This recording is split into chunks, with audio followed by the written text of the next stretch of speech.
মনটা ভীষণ খারাপ লাগছে। আজকে আমাদের আমড়া গাছটা কেটে ফেলা হচ্ছে। Anyways, hi everyone, I hope ভীষণ ভালো আছেন। নতুন একটা ব্লগ শুরু করছি। আমি আজালিম মুসাম্মে। আসলে মানুষ বেইমানি করতে পারে, প্রকৃতি কখনো বেইমানি করতে পারে না। আমাদের বাড়ির সামনে মানে গেটের সামনে আমড়া গাছ ছিল, অনেক বছরেরই। আজ আমড়া গাছটা কেটে ফেলা হচ্ছে।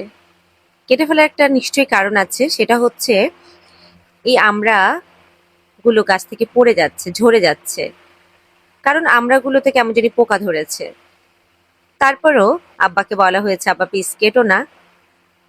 আব্বা বলছে না, আসলে আমড়া গাছটা যে কোনো সময় ভেঙে পড়তে পারে। এখন যেহেতু বৃষ্টি হচ্ছে, আবার ঝড়ও যদি হয়, তখন আমাদের ছাদে পড়বে, আবার মানুষের মাথাও পড়তে পারে। এই ভয়ে আমরা গাছটা আগে কেটে ফেলছি আর কি, মানে পূর্ব প্রস্তুতি। তো আমরাগুলো নিচ্ছিলাম, ভালোই লাগছে, মজাও পাচ্ছিলাম, কিন্তু কষ্ট লাগছে। এতদিন এই গাছ আমাদের ছায়া দিয়েছে, বাতাস দিয়েছে, ফল দিয়েছে। কেমন জানি মনটা ভীষণ খারাপ লাগছিল। একের পর এক ডালগুলো কেটে ফেলা হচ্ছে, আর আমরা কুড়া নিয়ে ব্যস্ত আমরা, তাই না? আসলে এমনই হয়, প্রতিটা জিনিসের ফল খুব সুমধু হয়।